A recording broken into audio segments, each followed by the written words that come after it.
Comment ça ce mec veut dompter le soleil? Et ouais mon pote, parce qu'il y a une logique derrière ça. Chaque seconde, le soleil produit plus d'énergie que 1000 milliards de bombes nucléaires. Ça fait même pas 10 secondes que la vidéo a commencé et le soleil a déjà produit plus d'énergie que ce que l'humanité tout entière pourra consommer avant sa disparition. Donc imagine un peu si on arrivait à exploiter le soleil comme on exploite un gisement de pétrole. Voyager à travers la galaxie, facile. Faire du tourisme interstellaire, aucun problème. Coloniser et terraformer d'autres planètes, un jeu d'enfant. On deviendrait alors la première espèce intergalactique. Bon, ok. Là, je suis carrément en train de m'enflammer. Déjà, est-ce qu'on est vraiment sûr que c'est possible un truc pareil? Est-ce que ce mec serait pas en train de nous faire une énorme blague? Eh bien, figurez-vous que pas du tout. Il y a même des études scientifiques assez sérieuses sur le sujet. Alors, si vous voulez comprendre en quoi consiste vraiment ce projet de fou furieux, pourquoi cette idée n'est pas totalement absurde, et comment elle pourrait être mise en place dans le futur pour potentiellement sauver l'humanité, installez-vous confortablement, parce qu'aujourd'hui, on va parler de la mégastructure la plus colossale, la plus complexe et la plus aberrante jamais imaginée par l'homme, la sphère de Dyson.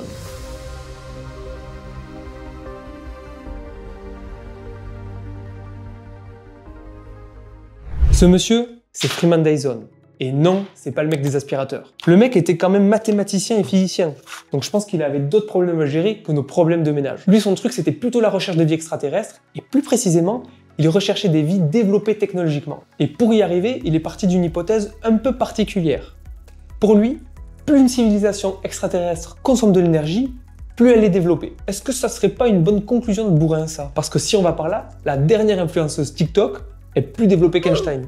Mais bon, comme l'hypothèse de Dyson correspond quand même parfaitement à notre civilisation, il n'y a qu'à regarder l'évolution de notre consommation d'énergie pour s'en rendre compte, on va pas lui jeter la pierre. Et d'ailleurs, Dyson n'est pas le seul à voir les choses de cette manière. Il a un petit copain russe qui a eu la même idée que lui. Je vous présente Nikolai Kardashev. Et avant de continuer sur Dyson, il faut absolument que je vous parle des travaux de Nikolai. Le mec était tellement passionné par les extraterrestres qu'il n'a pas pu s'empêcher de créer une classification des différentes civilisations. Alors vous vous demandez peut-être si vous avez loupé quelque chose. Et je vous rassure tout de suite, non, on n'a toujours pas découvert d'extraterrestres. Mais par contre, oui, le mec n'a pas pu attendre qu'on découvre au moins une forme de vie extraterrestre pour carrément créer une échelle des civilisations extraterrestres selon leur niveau de développement. Comme quoi on peut être scientifique et avoir des délires d'enfant de 6 ans. Enfin bref, pourquoi je vous parle de ça? Parce que cette échelle, aussi inutile qu'elle puisse paraître au premier abord, a un lien direct avec notre histoire.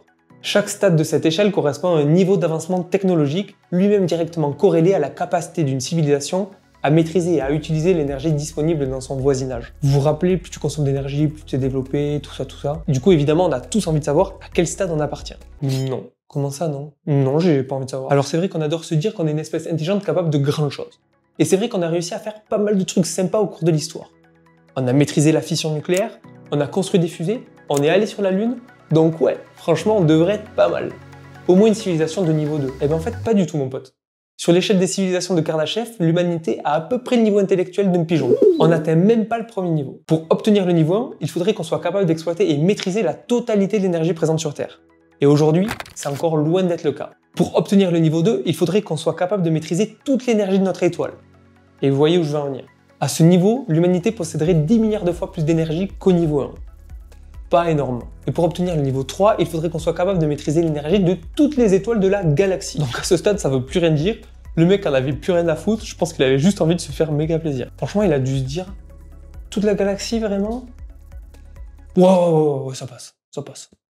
Mais bon, trêve de fantaisie, revenons à notre ami Dyson. Où est-ce que je l'ai mis celui-là? Ah, t'es là mon grand.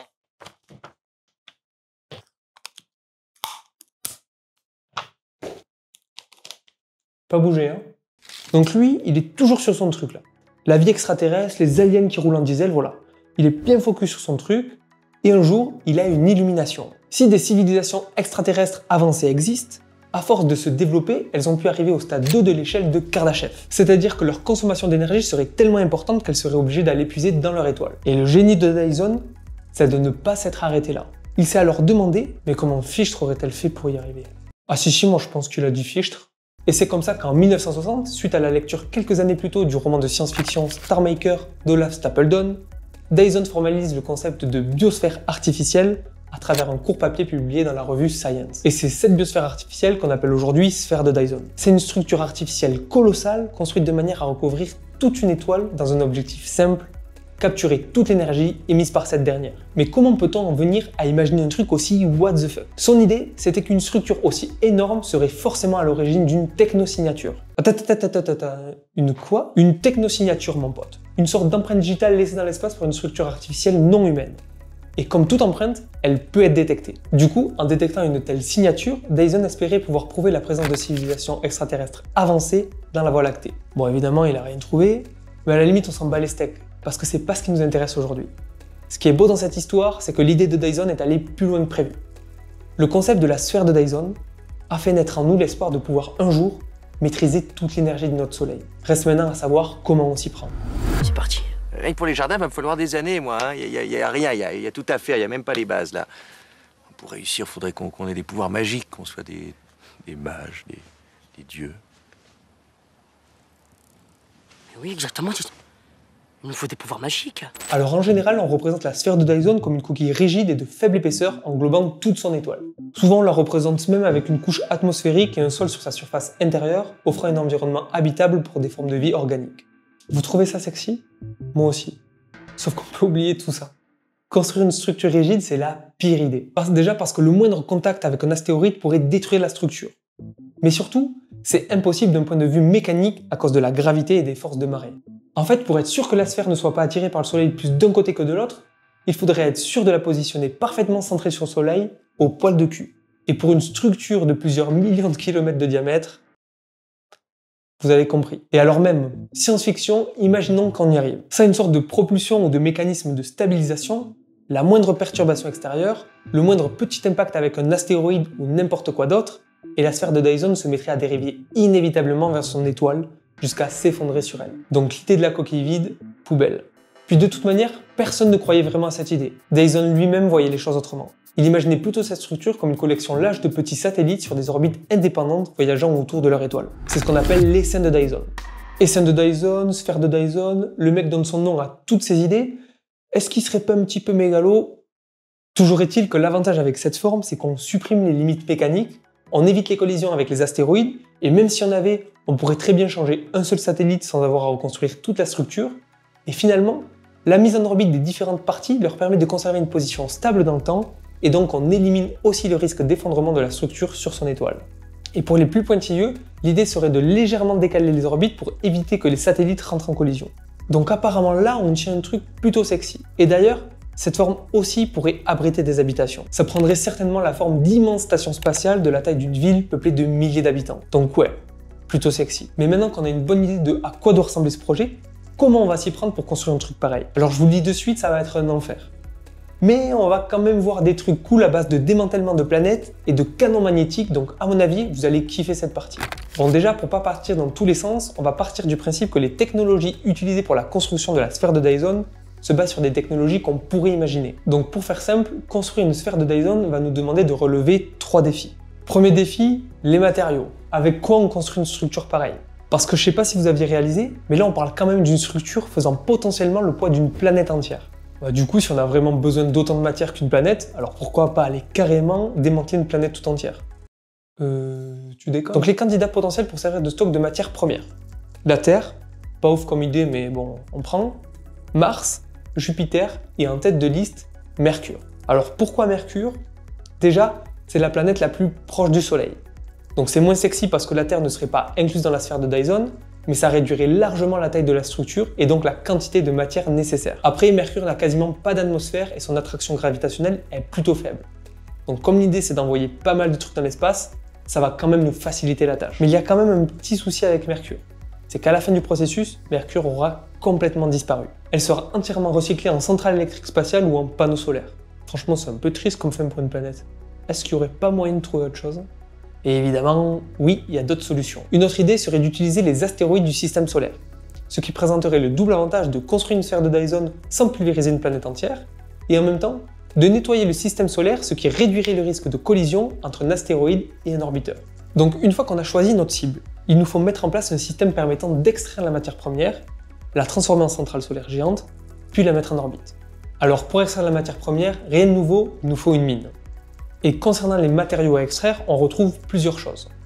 Les fameuses fibres de carbone, utilisées notamment sur les Formule 1 pour leur rigidité et leur légèreté, qui pourraient théoriquement, associées à de l'acier, nous permettre de créer des structures allant jusqu'à 1 million de kilomètres de long. Bon, c'est rien d'exceptionnel, c'est juste 3 fois la distance Terre-Lune. On retrouverait aussi l'or et l'argent qui sont d'excellents conducteurs et donc qui trouveraient leur place dans les composants électroniques. Et finalement, au niveau des panneaux solaires, parce que c'est quand même un peu sur ça que tout repose, il nous faudrait une énorme quantité de silicium qui reste aujourd'hui le cœur de la technologie photovoltaïque. Et une fois les matériaux récupérés et assemblés pour constituer les différentes unités de l'essaim, il faudra trouver un moyen de les envoyer dans l'espace. Et c'est là qu'on parle de ma partie préférée, les canons électromagnétiques. L'idée c'est carrément de catapulter les panneaux solaires avec un canon magnétique ultra puissant. Alors vous demandez peut-être pourquoi on doit utiliser ça plutôt que des fusées? Déjà la raison principale c'est parce que c'est archi stylé, mais surtout c'est parce que le rapport efficacité-coût est inégalable. Là où une fusée doit être construite, remplie de carburant puis lancée à chaque fois, un canon magnétique peut être réutilisé en continu, augmentant la fréquence de lancement et nous économisant aussi la production de milliers de tonnes de carburant. Et surtout que c'est pas 10 lancements qu'on va faire. C'est plusieurs millions. Et pour ça, qu'est-ce qu'il nous faut? De l'énergie.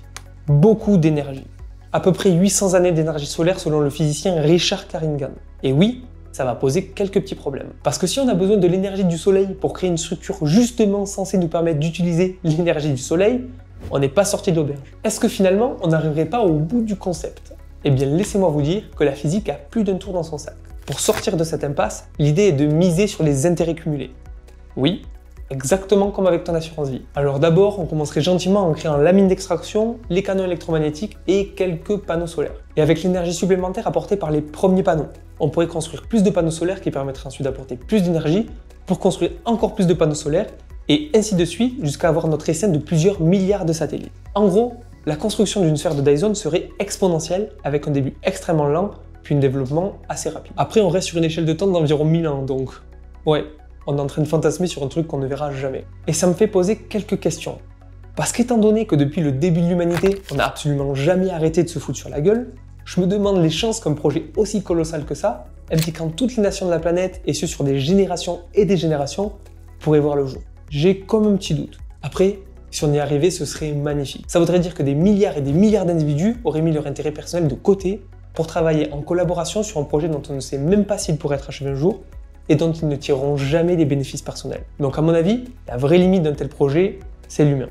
So the time by which we'll have an AI that is capable of building a Dyson sphere?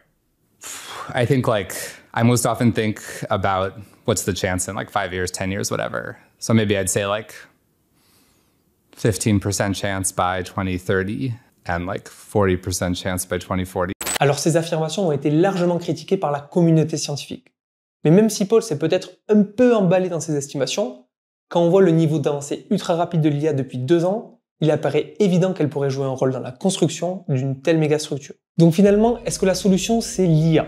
Honnêtement, j'en sais rien du tout. Mais finalement, IA ou pas, la question posée par la sphère de Dyson est plus philosophique que ça. Bon, faut être honnête, si on se limite à nos connaissances actuelles en ingénierie, on n'a même pas le début d'une solution. Mais on s'en fout, parce que ça ne nous empêche pas d'avoir des idées, et des bonnes en plus. La sphère de Dyson se situe à mi-chemin entre la science et la fiction, et c'est parfait. Elle nous démontre comment la science et l'imagination peuvent fusionner pour penser l'avenir de l'humanité. C'est une invitation à rêver grand tout en restant ancré dans les principes de la méthode scientifique. Et d'ailleurs, c'est pour ça qu'elle est souvent utilisée comme exercice de réflexion dans l'enseignement de l'astrophysique. Et du coup, même si la sphère de Dyson reste un concept théorique, elle aura stimulé l'esprit des scientifiques, les poussant à penser au-delà des limites actuelles de notre technologie. Et si ça se trouve, dans quelques années, on utilisera tous des technologies directement issues de ce champ de recherche un peu spécial. Et honnêtement, ça me casse le cerveau de savoir qu'une idée farfelue d'un astrophysicien fan d'extraterrestres pourrait transformer l'avenir de l'humanité. Donc si vous aussi vous avez kiffé ce concept, vous allez vous régaler dans cette vidéo. On y parle de la diversité des mondes qu'on peut trouver dans l'univers et des chances d'y trouver de la vie grâce à une équation mathématique extrêmement célèbre.